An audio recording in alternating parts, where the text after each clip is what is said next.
Hello, ladies and gentlemen. This is Boxing Unlimited here once again, and today we're going to be talking about the fight coming up on the 7th of June, 1 week from now, between Mason Abdullah and Jeremiah Nakatila.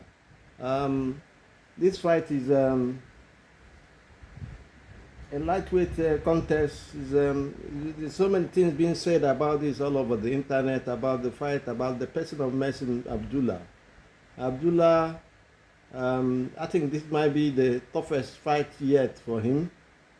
For him to win, he has to take a page from the fights Nakatila had with Tito Mercado, and the fight he had with Morotala. Both fights he lost on knockouts. Take a page as well from the fight he had with Shaquille Stevenson, because Nakatila is an experienced fighter. He fights in a particular way, which makes it easy for you to read him. But for Mason to win, we saw what happened to him the other day when he fought Vaquez. We saw him down from a left hook, because he has a loophole in that area, which Nakatila also have. Both of them do not cover up their right hand to their shin when they throw. So it's open, and anybody can take advantage of that, and pay attention to that, Nakatila as well, because what I'm doing is the tactics and the prediction. I'm doing it in no particular order, and I will explain to you more in no particular order what I mean, or the things I want to portray to you. Having said that, I have to be honest with you. Mason is this should be the biggest fight for Mason yet in his career. You must be very careful with this. He's tough, and he's got passion. He's got heart as well. We saw what happened in his fight with Vaquez. He was down twice, but he came up to stop Vaquez. And having said that, a lot of people have argued that if Vaquez didn't have the injury he had on his foot, when he probably dislocated his foot, that he fell over or something, that it would have been a tougher match for Mason. But I believe that Mason can take a punch. He recovered quickly and dropped Mercado as well, but he was open to all those punches. And against somebody as experienced and wild, and as Nakatila, because Nakatila is somehow an awkward fighter, so to say the least. He can throw punches from all angles, but the most important punch he has is the right hand. If Mason opens up the right area, opens up himself to him to land that right hand, there will be trouble for Mason Abdullah. He's still a young guy, 20 years, he's had fights undefeated. Nakatila has lost some fights, but if you look at the number of knockouts he has, even though most of them is coming in his native land in Namibia, he's still a very dangerous fight. And look at the quality of fighters he's fought before. You have to respect him. Pay attention to that, and pay attention to the fact that he can throw punches from all angles. But he has a problem with balancing.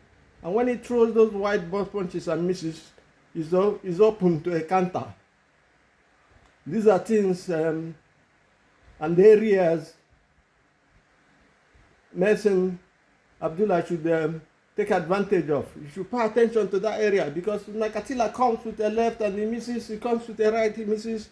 Even though it takes your strength away and your confidence away, it doesn't seem to take it away, because he's going to keep trying doing that as well. So that is the way he fights. That's why I'm saying he's an awkward fighter. And for you to beat him, you have to pay attention and be clever and be fast, because speed and speed and accuracy is very important. It makes a boxer special, and that is why people are rating, and then that is why I'm rating Mason Abdullah, because he's got them. He's got speed, he's got accuracy, he can punch, he can take a punch, but I do not know how far, because Nakatila is a big puncher. We saw what he did to Beshe the other day, took him out, and then Beshe gave up. He had him down, had his mouthpiece out of his mouth, blew him apart, so to say. No, so is somebody on the day, if you fight him and allow him to come on the front foot against you and back you, you might be in trouble because he throws variety of punches from all angles. Anyhow, you know, he's wide, he's dangerous, he's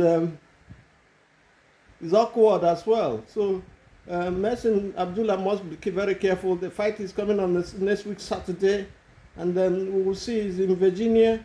It's a co-main event between the fight of Keynsham Davis and Edwin de Los Santos. You know, so it's a very important fight for him. If he wins this fight, he will take him to a higher level, depending on how the matchmaker smash him. Because I believe that it's time for him now to go up and fight the best. But I do not believe that this is after this fight, the second fight coming for him will be a title fight, because who is he going to challenge here? You have Shakur Stevenson, you have Keynsham Davis, you know. Are you going to challenge all of them? No.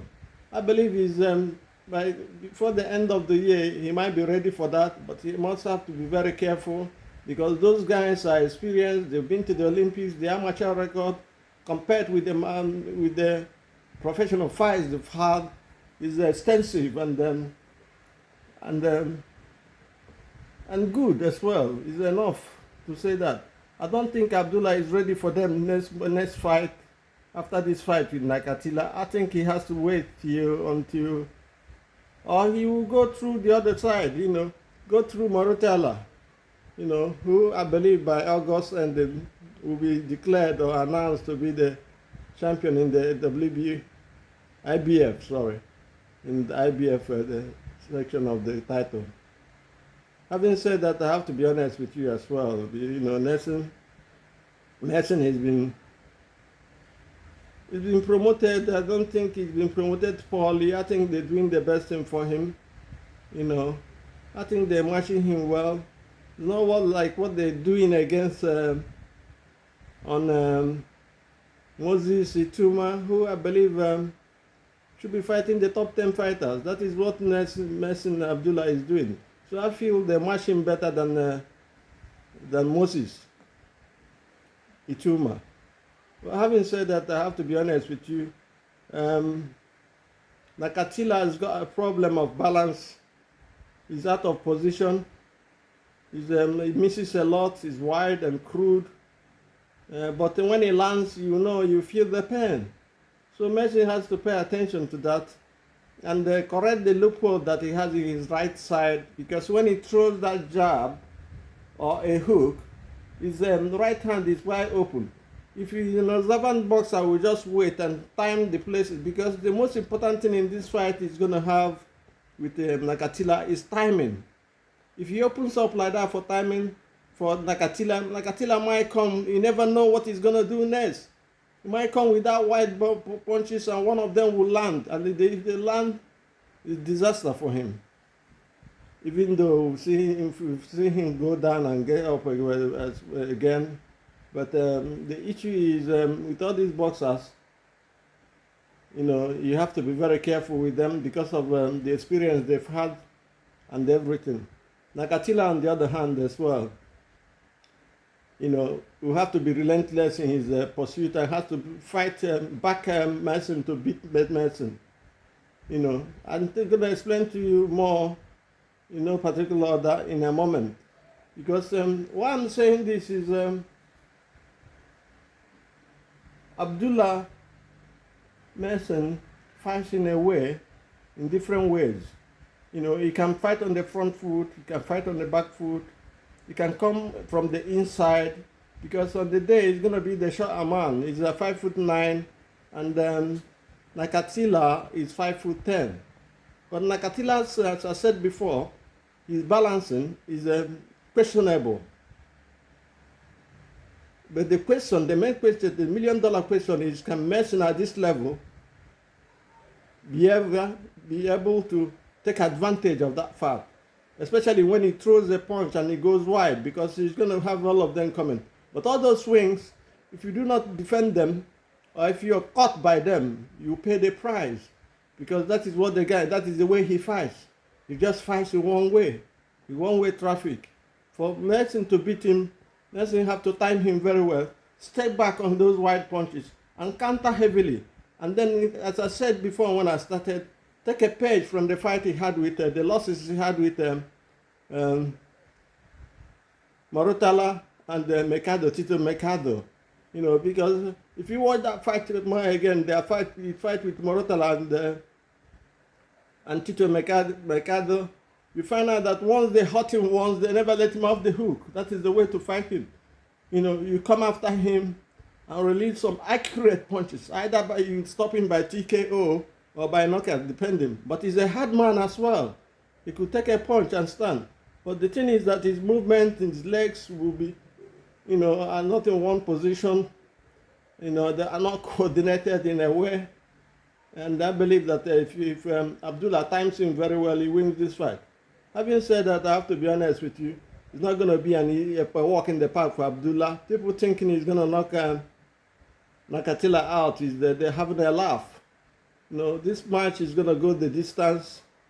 And that is what I feel. For me, it's going to go the distance. And that's it. Having said that, I have to say my time is up here. I'll have to go.